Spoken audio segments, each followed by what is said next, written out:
Well, guys, another has happened, and a lot of reactions from Nigerians when Amotekun arrested 300 cows over invasion, destruction of farmlands in Ondo State, as going against what Ondo governor said that there should be no open grazing.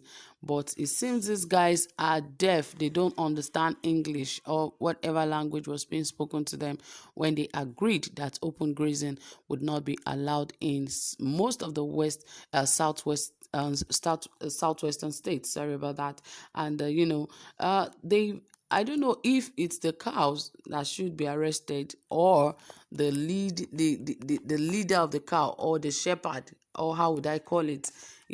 Because really I don't think arresting the cow is the way out. You should have arrested the person who is leading the cows about, who is taking the cows about. They should be the ones that should be arrested.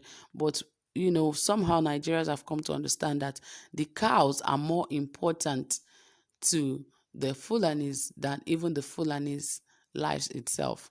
Anyway, guys, more details. Let's see what the Ondo State government is saying and why they decided to go for the cows instead of the leader of the cow.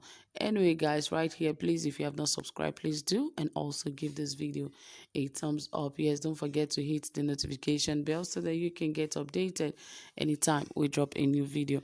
All right, dear friends, without wasting more time, let us dive right into the details of this report. Ondo State Security Network Agency, also known as Amotekun Corp, has arrested over 300 cows for destroying farmlands in Ikpinsha community, a federal local government area of the state. This comes barely 48 hours after 100 cows were intercepted along the busy Akure-Ilesha highway for flouting the government directive on open grazing and use of underage herders. Confirming the arrest, the state commander Amotekun Corp, Chief Adetunji Adeleye, told us that the 300 cows were arrested after a complaint by the monarch of Ikpinsha community. It was the monarch of Ikpinsha that raised an alarm that his community had been invaded and their farmlands and houses taken over by herdsmen.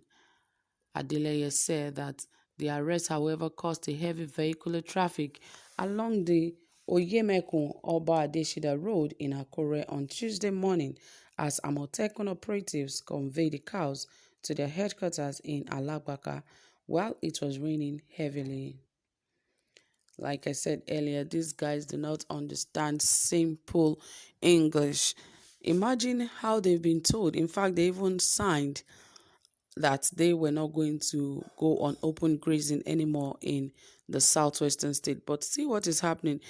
Since they said they have banned open grazing in southwestern state, and I keep saying, where exactly have they followed these rules? They have not followed the rules. We keep saying and we keep getting reports of how cars are being grazed openly on a daily basis. I did not say once in a while. I did not mean once in a blue moon.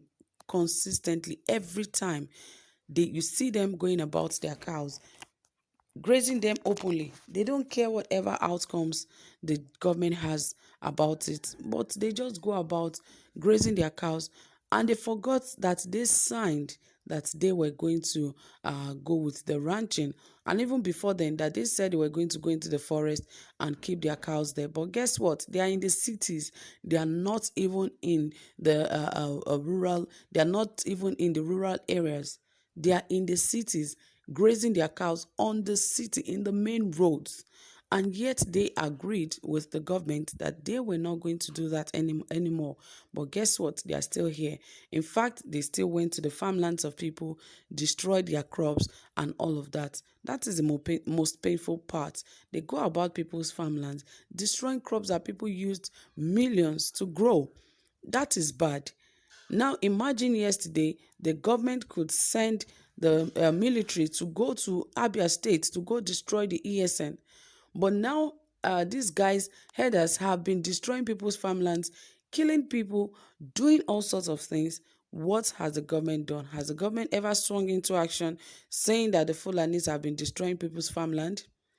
And that is more of a sin, because these farmlands, these are where people get their livelihood from.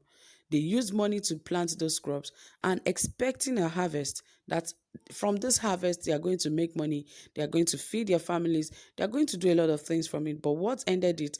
Animals have gone into their farms, destroyed their farmlands, all the money invested into the farmland, all gone. And you feel that those are not the number one enemies of the country. They are the number one enemy of this country. And the earlier our government understand this thing, that people are not foolish, they should take actions against these Fulani headers. They keep destroying, they keep their reports keep staying online all the time. It keeps flying on social media. It has been on the news for a very long time now. And what has the government done about it? Nothing. They felt that now Sheikh Gomi is giving a plea on behalf of Boko Haram and the Fulanis, that they are just innocent people, that it was the government who taught them how to carry arms, that they don't know anything about arms, that they collect this money to buy arms just to protect themselves. Yes, if we go by the rules that everyone should protect themselves, then there's going to be a big problem in this country. I don't think they should even be granted amnesty in the first place. The government should not even think about it in any way of granting this group, the Boko Haram, amnesty. And now headers are here destroying and killing people. And at the end of the day, they will tell you they are innocent people, that they just took their cows around grazing. The forest is there. They can go into the forest and graze their cows there, allow the cows to eat grass, and their water in the forest, they can drink from there. Why do they have to go to the extent of destroying people's farmland? And when the people try to talk, what they do is either they kill the person or they come back heavily armed and begin to destroy the village and doing all sorts of things. These are things that our government should take action against. Now, the Ondo state government said they don't want Fulanis in that area anymore, but they pleaded. And what ended it? They said, okay, there should be an agreement between the two. And after the agreement, the Fulani said, okay, they were not going to go by open grazing. But what have they done? I believe there's a law that says if they are being caught, or grazing openly, that this is what should be done to them. And I think that law should take its effect right away against these herders. Instead of them going about carrying cows, what would they do with the cows? They should deal with those who are leading the cows, because they are the ones who were told, who agreed that they will not open graze any longer. Not the cows. The cows are still foolish. They don't know what the government said and what the government did not say. Rather, they should take whoever is leading the cow, so that they would learn from it. By the time you take who is leading the cows, all the cows will go missing, and that alone would be a very big lesson for them. So really, I think the government should take action against these Fulani headsmen, because they are becoming unbecoming right now. And I don't think Nigerians will be able to condone this act of wickedness that they keep going about killing and destroying things all about. So my dear people, that is it. Drop your comment and tell us what you think, or what do you think the government should do about the herders. Thank you so much for being here. Do have a pleasant time. Bye for now.